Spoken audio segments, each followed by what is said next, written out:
que depende de la geología, ¿no? Estudia los fenómenos sísmicos, la sismología. ¿Cuál es su naturaleza? Su mecanismo, las leyes físicas que la gobiernan, cómo se propagan las ondas elásticas que se generan, sus efectos, su magnitud e intensidad, y dónde se distribuye geográficamente y su profundidad. En otras palabras, estamos hablando de los sismos o de los terremotos, dónde se produce, su naturaleza, el mecanismo, las leyes físicas que la propagan, que las gobiernan, las ondas elásticas, dónde se produce, con qué intensidad y qué profundidades, ¿no? Esa es la sismología. Ustedes saben que la mayor parte de nuestros conocimientos dentro de la corteza terrestre vienen de la sísmica, sismología. Es como sacar una radiografía del subsuelo. Nadie ha entrado a los 100 kilómetros o 150 kilómetros de profundidad de la Tierra.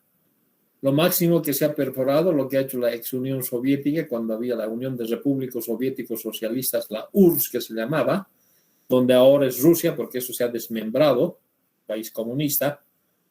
En esa época hicieron investigación y han perforado máquinas perforadoras dentro de un programa de investigación, 12 kilómetros de profundidad. Cada metro han sacado muestras de roca para ver de qué estaba compuesto. Pero la corteza, solamente la corteza terrestre, tiene una profundidad de 50 kilómetros, ya han hecho una quinta parte de la corteza. Desde donde termina la corteza y está la discontinuidad de Mohorovich hasta los 2.900 kilómetros, donde termina el manto, que es la parte del manto, donde está la discontinuidad de Gutenberg, eso se llama manto, está en diferentes capas de la Tierra. Y a partir de los 2.900 hacia los 6.373 kilómetros, que es el radio de la Tierra, está el núcleo externo y el núcleo interno. ¿De cómo sabemos que el núcleo interno es líquido y el externo es sólido? Y hay partes sólidas y hay partes líquidas y hay partes pastosas. Es la geofísica la que nos ha dado la información. Por eso dice, la mayor parte de nuestros conocimientos relativos a la estructura del interior de la Tierra, a profundidades mayores alcanzadas con perforaciones, derivan del estudio de las ondas sísmicas generadas por terremotos y explosiones. Cuando se refiere a explosiones, por ejemplo, en este momento Corea del Norte anda peleado con Corea del Sur y anda peleado porque es un país comunista, con Estados Unidos y con los europeos, no se llevan bien. Más que todo con Estados Unidos. Pero los coreanos han desarrollado sus bombas nucleares. Y hay un tratado, hay prohibición de desarrollar bombas nucleares. Los coreanos no nos han dado bola a los gringos y han continuado su investigación.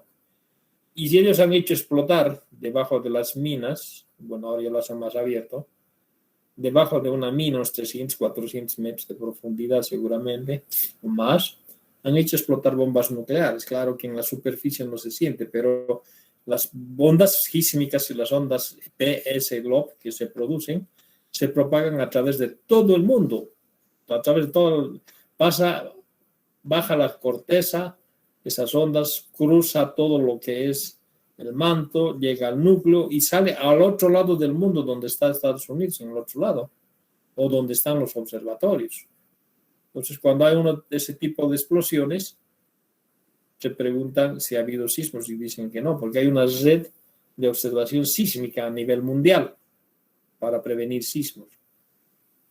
Entonces, de esa manera descubren, ubican dónde se originan las ondas sísmicas y, pues pueden determinar que se han hecho explosiones o pruebas nucleares, ¿no?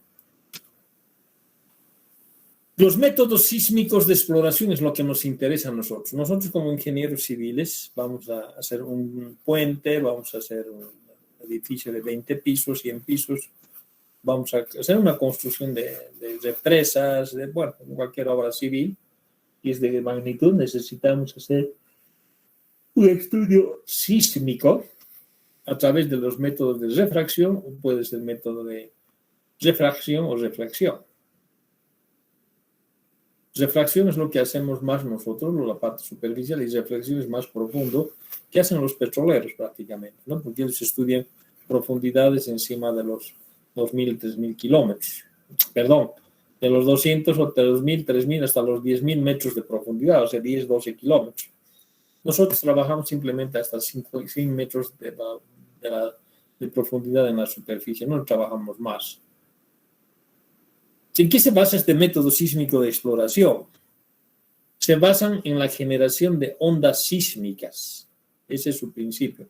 Generación de ondas sísmicas, por ejemplo, por medio de una explosión o por medio de un rompedor de caída. Cuando hablo de rompedor de caída, piensen en un combo grande. Ese combo que utilizan cuando van a Urcupiña y rompen las minas para sacarse plata, ese es el rompedor. O una explosión, una dinamita, digamos, ¿no? Las ondas sísmicas son ondas mecánicas y elásticas. Así pues, las ondas sísmicas causan deformaciones no permanentes en el medio. O sea, deforma, pero no es permanente la deformación en la roca, en el medio en que se propaga, ¿no? Cuando se deforma, es más o menos, a ver, cuando uno agarra una guitarra y pulsa, dice, para templar se llama, o afinar, y agarra, y la cuerda empieza a vibrar, entonces llega un momento en que ya terminó de vibrar, se vuelve a su posición. Es lo mismo que ocurre con las ondas sísmicas. Va, deforma la roca, viaja y otra vez regresa a su situación, a su origen. Pero si es muy fuerte la onda sísmica, en realidad es el terremoto. Se rompe y ya, bueno, por ahí falla, ¿no? Dice, la deformación se constituye de una alternancia de compresión, o sea, se aprieta como acordeón y se dilata, se estira y se aprieta, se estira y se aprieta, de tal manera que las partículas del medio se acercan y se alejan, respondiendo a las fuerzas asociadas con las ondas. Por ejemplo, un elástico extendido o una cuerda de guitarra, ¿no? Su propagación se describe por la ecuación de las ondas. Existen tres grupos o tres tipos de ondas sísmicas. Hay unas ondas sísmicas que se llaman P, que son longitudinales o de compresión, que se apretan y se sueltan, ¿no? Son las más rápidas, por eso se llaman primarias, o sea, P. Y hay las ondas S, que son ondas transversales, o de cizalla, o de rotura, dice, ¿no? Y llamadas ondas secundarias, por eso se llama S. Y finalmente el tercer grupo son dos tipos de ondas superficiales, que son las ondas Rayleigh y las ondas Loeb. Estas ondas Rayleigh y Loeb son las responsables de las destrucciones que causan los terremotos. En cambio, las ondas P y las ondas S son ondas profundas que viajan en el interior de la Tierra. En cambio, las S y las Rayleigh son las que viajan en la superficie y son las que destruyen el paisaje y destruyen los edificios. En este gráfico podemos ver las ondas P. Miren, aquí imagínense un resorte, como aquí abajo, un resorte de plástico como el que tenemos para anillar los libros. Entonces acá hay partes que se apretan, se sueltan, se apretan, se sueltan. Aquí está suelto, aquí está apretado. Aquí es más o menos, miren, aquí está suelto y aquí está apretado. Suelto, apretado, suelto, apretado. Esa es la onda P. Cambia la onda S, que es aquí arriba sinusoidal, se mueve así. Son ondas secundarias, por eso viaja así. Viene acá y hace como serpiente, como culebra, se mueve.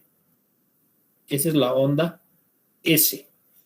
Acá ahí es una combinación de onda P más S. Mira, aquí viene una S, ahora digo una S, pero al mismo tiempo es una onda P. Aquí viene suelto, apretado, ¿no?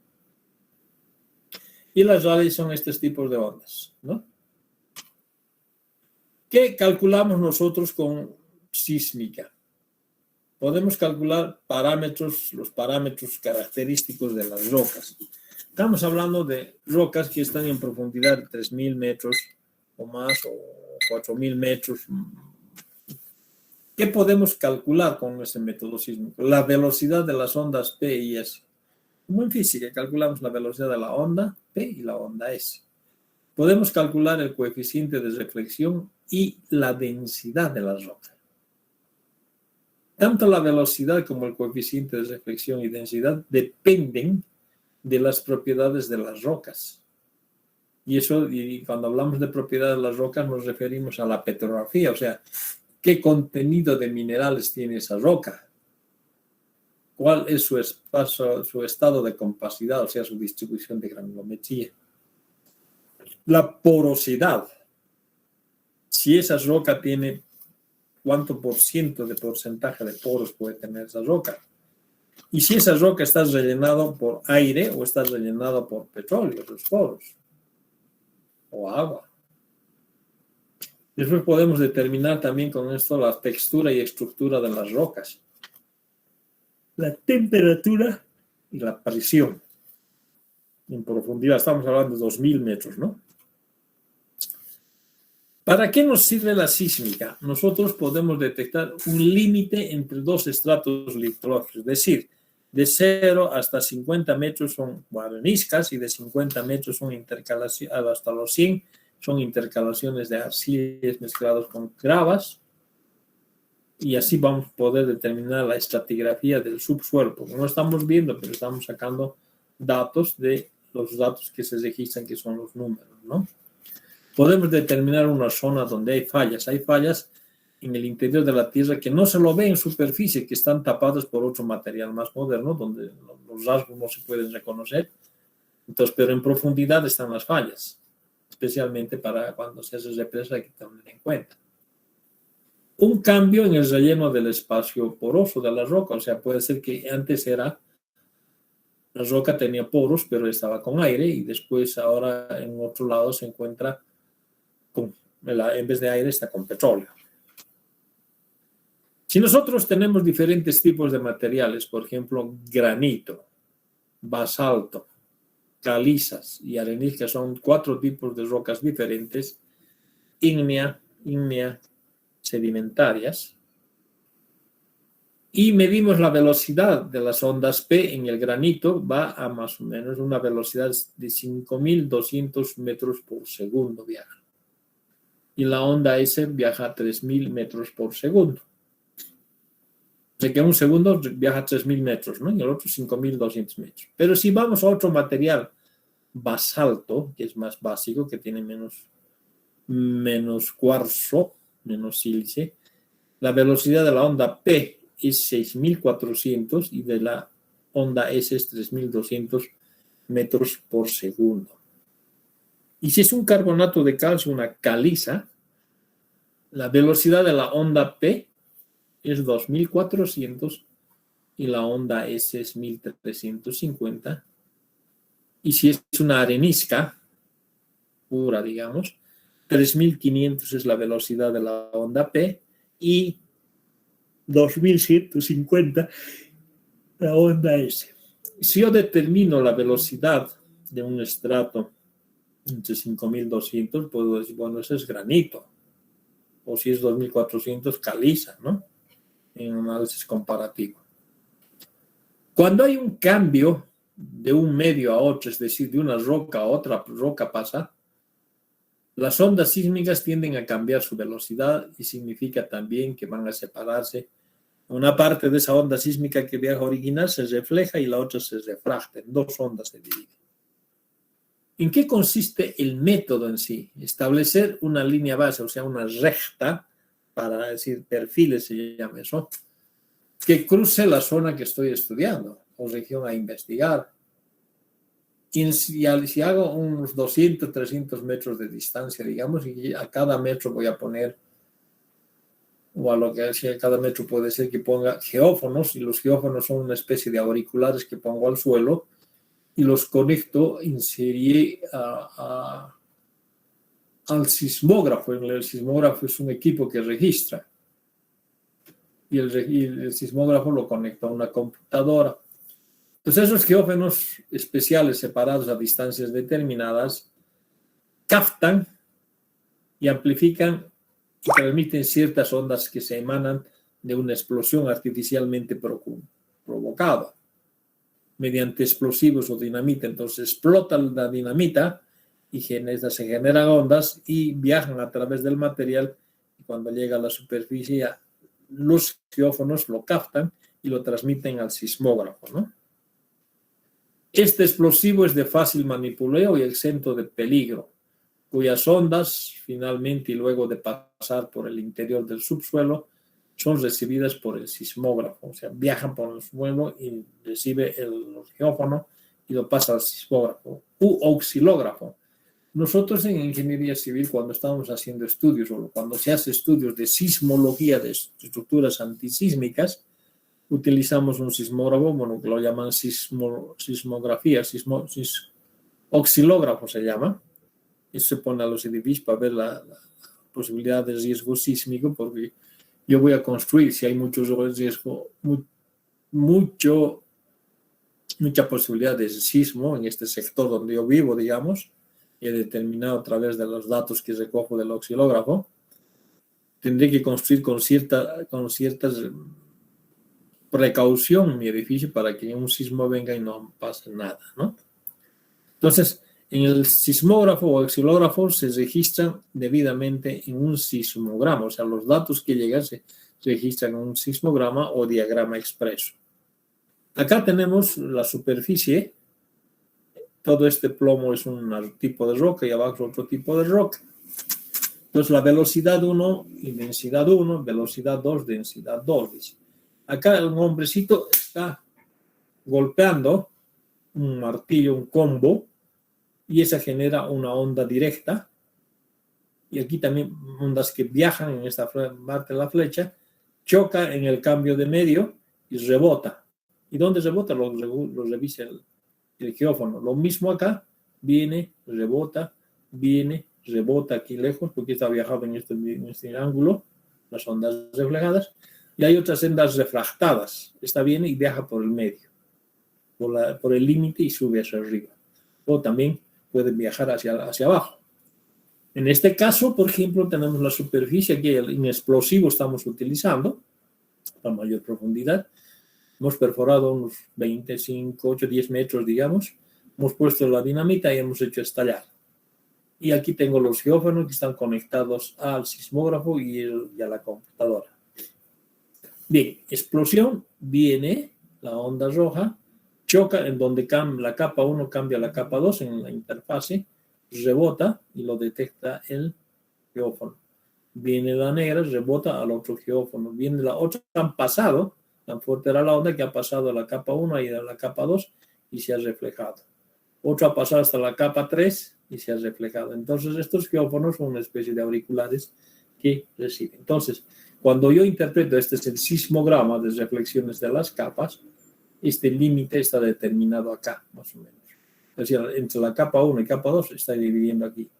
Esta es la forma de interpretar. Esta es la capa 1.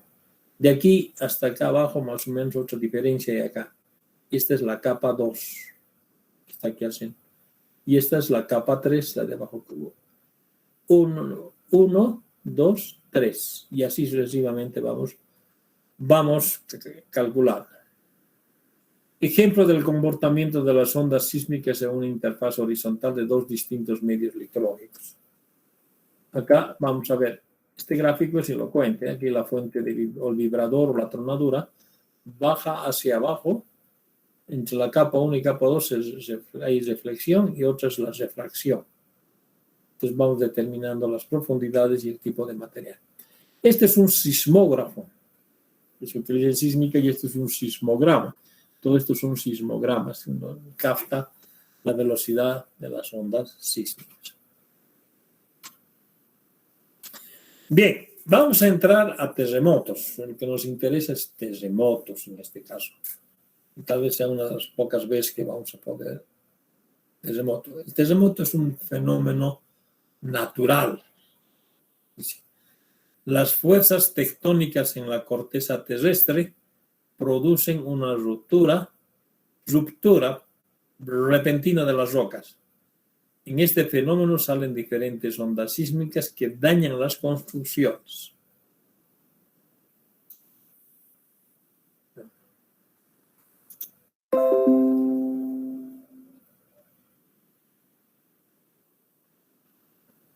¿Cuáles son las causas del terremoto? Hay varias, pero las más importantes son de 3 tipos principalmente. Hay varias.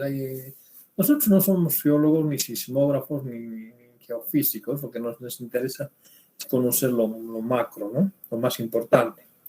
Entre esas causas importantes del terremoto son 3 las más importantes. Las fuerzas tectónicas producen sismos. La explosión de un volcán produce sismos. Y los terremotos por hundimiento. ¿En qué consisten estos? Dice las fuerzas tectónicas. En algunos sectores del mundo, la corteza terrestre sufre la acción de fuerzas tectónicas que deforman las rocas. Algunas veces estas fuerzas se liberan con una ruptura. Por eso les decía, cuando hay tensión, cuando están tensas, estresadas las rocas en profundidad, la manera de liberarse la energía que existe en el manto, entre el manto y el núcleo, es a través de, bueno, entre el manto y la corteza, diré, es a través de las ondas sísmicas, ¿no? De las fricciones, de las roturas. Cuando se produce la rotura, se producen fricciones y esas fricciones producen ondas sísmicas. Esa manera de liberar el estrés en el que se encuentran en profundidad, se rompe la roca. Estos son los movimientos tectónicos, choque de placas, por ejemplo, ¿no? Estos movimientos tectónicos provocan ondas sísmicas que en la superficie terrestre se siente como temblor. Acá tenemos esta roca normal, este empuja arriba y este empuja acá, y esta rotura que produce, miren, aquí está produciendo un sismo. Esta es justamente una forma que se presenta la valla de San Andrés, que hemos visto en película, que mi primo actuó. Otra es aquí la cordillera de los Andes, aquí la corteza está viniendo y está chocando, acá se está metiendo debajo, es el plano de Benioff, esta es la placa de Nazca, digamos, entonces produce sismos acá, ¿no? La cordillera de los Andes, la cordillera de la costa, y así uno conocía el epicentro acá, aquí está chocando, ¿no? Esta es la famosa placa, es la famosa falla de San Andrés, que tanto habla. Esta es la falla de San Andrés horizontal. Esta es una falla donde esta roca se está subiendo a y está chocando. Tipo inverso, digamos, y aquí se produce onda sísmica. Aquí se produce levantamiento de esto y se mueve el agua. El agua recorre atrás y después avanza adelante. Eso se llama el tsunami. Segundo factor que ocurre la explosión de un volcán o produce sismos son los volcanes. Cuando este volcán, que tiene su cámara magmática aquí abajo, empieza a producir, a mover el magma, entonces se produce una erupción a través de este cono secundario o conos que hay, y los sismogramas en el observatorio se ve así.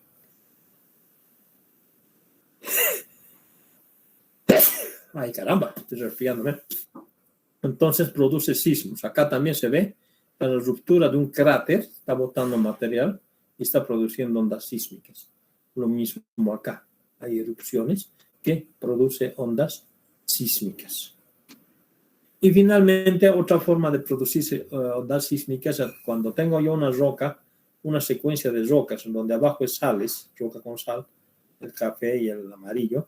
Esta sal, siempre en la tierra hay algo de fractura, entonces esa fractura entra agua y el agua disuelve a la sal y se va en iones por algún lado y se vuelven a hacer oquedades. Aquí abajo se hacen unas cavernas y el peso, bueno, aquí está, el peso que es es tan fuerte que llega a colapsar. Entonces cuando se hunde, un momentito por favor.